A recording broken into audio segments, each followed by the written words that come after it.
ଅନ୍ନପ୍ରସାଦ ସେବନ କରିବା ବିଧି ଏବଂ ଚୈତ୍ର ମଙ୍ଗଳବାର ଓଷା କରୁଥିବା ମା ମାଉସୀମାନେ ଏହି ପ୍ରସାଦ ସେବନ କଲେ ମାଙ୍କର ସାନ୍ନିଧ୍ୟ ଲାଭ କରିବା ସହିତ ମନୋବାଞ୍ଛିତ ଫଳ ପ୍ରାପ୍ତି ହୁଏ। ଚୈତ୍ର ପାଞ୍ଚପାଳିରେ ପ୍ରସ୍ତୁତ ହେଉଥିବା ଅନ୍ନପ୍ରସାଦର ଏକ ସ୍ୱତନ୍ତ୍ର ମହତ୍ତ୍ୱ ରହିଛି। ଏହି ପ୍ରସାଦ ନିଜେ ତଥା ନିଜର ପରିବାରକୁ ଖୁଆଇ ମାଙ୍କର କୃପା ଲାଭ କରନ୍ତି।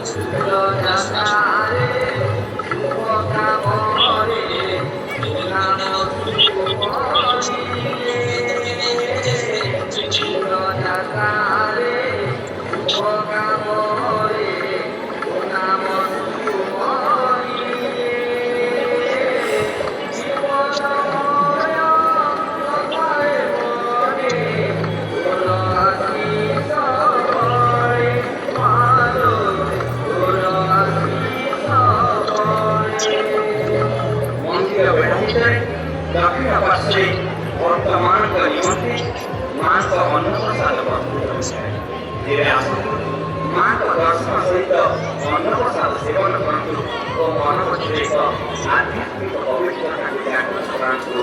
जय माँ।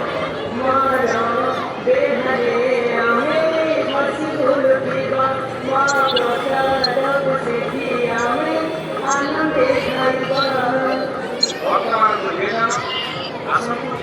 आनंद बजार खुला अन्नप्रसाद सेवन करूँ मन आनंद अन्नप्रसाद सेवन करूँ वर्तमान निवेदन करुच्ची आनंद बजार को आसतु माँ का अन्नप्रसाद सेवन करूँ।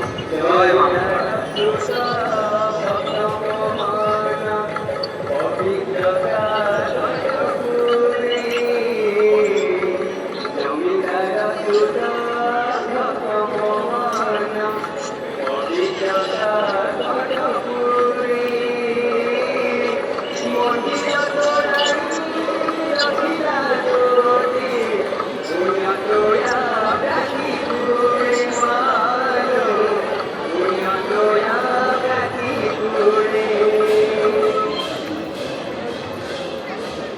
जय माँ माँ मंगलांकर भक्त मासु निवेदन चैत्र मास पांचपाड़ी मंगलवार माँ मंगलांकर पवित्र दर्शन कर सारा पर अन्न प्रसाद सेवन करवा चैत्र मंगलवार ओषा करुवा माँ माउसी मैंने प्रसाद सेवन कले माँ सान्निध्य लाभ करने सहित मनोवांछित फल प्राप्ति हुए।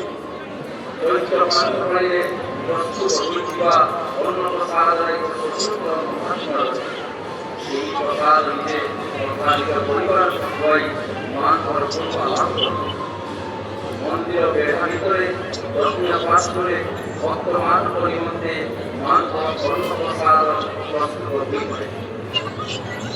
माँ दर्शन सहित अन्नप्रसाद सेवन करते मनोमध्य आध्यात्मिक पवित्रता जागृत करातु। जय माँ मंगला जय माँ मंगला जय माँ।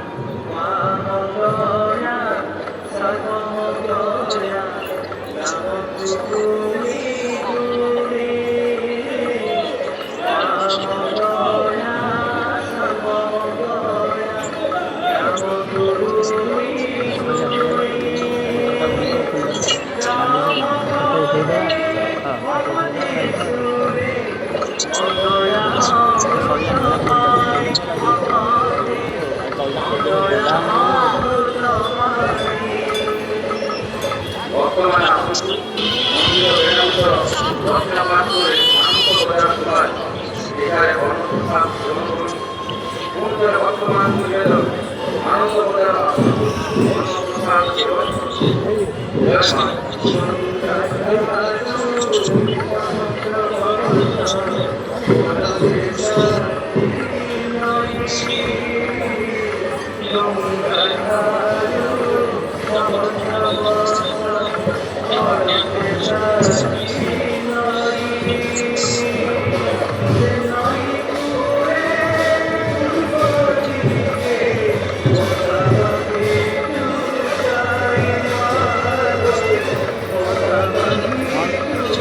ଡାଉନ୍ ସିଟ୍ ଲାଇନ୍ରେ ତ ପହଞ୍ଚି ଯାଇଲି ମୁଁ।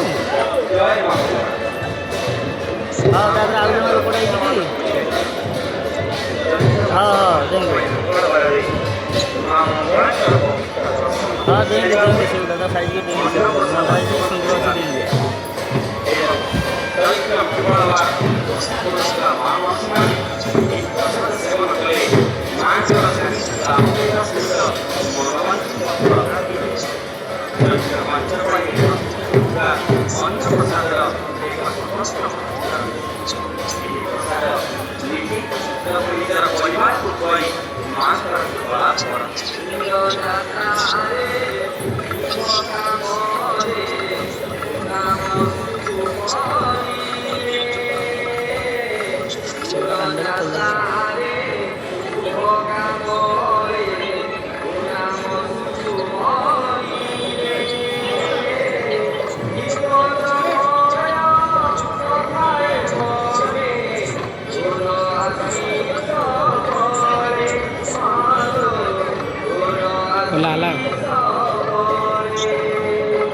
ମନ୍ଦିର ବେଢ଼ା ଭିତରେ ଦକ୍ଷିଣ ପାର୍ଶ୍ୱରେ ଭକ୍ତମାନଙ୍କ ନିମନ୍ତେ ମାଙ୍କ ଅନ୍ନପ୍ରସାଦ ପ୍ରସ୍ତୁତ ହୋଇଥାଏ।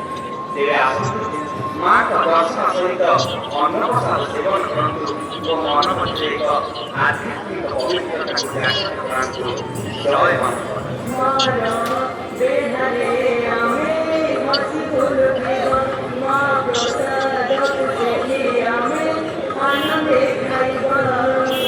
ଭକ୍ତମାନଙ୍କୁ ନିବେଦନ ଆସନ୍ତୁ ଆନନ୍ଦ ବଜାର ଖୋଲା ଅଛି ଏଠାରେ ଅନ୍ନପ୍ରସାଦ ସେବନ କରନ୍ତୁ ମନ ଆନନ୍ଦରେ ଅନ୍ନପ୍ରସାଦ ସେବନ କରନ୍ତୁ। ପୁଣି ଭକ୍ତମାନଙ୍କୁ ନିବେଦନ କରୁଛି ଆନନ୍ଦ ବଜାରକୁ ଆସନ୍ତୁ ମାଙ୍କର ଅନ୍ନପ୍ରସାଦ ସେବନ କରନ୍ତୁ। ଜୟ ମା।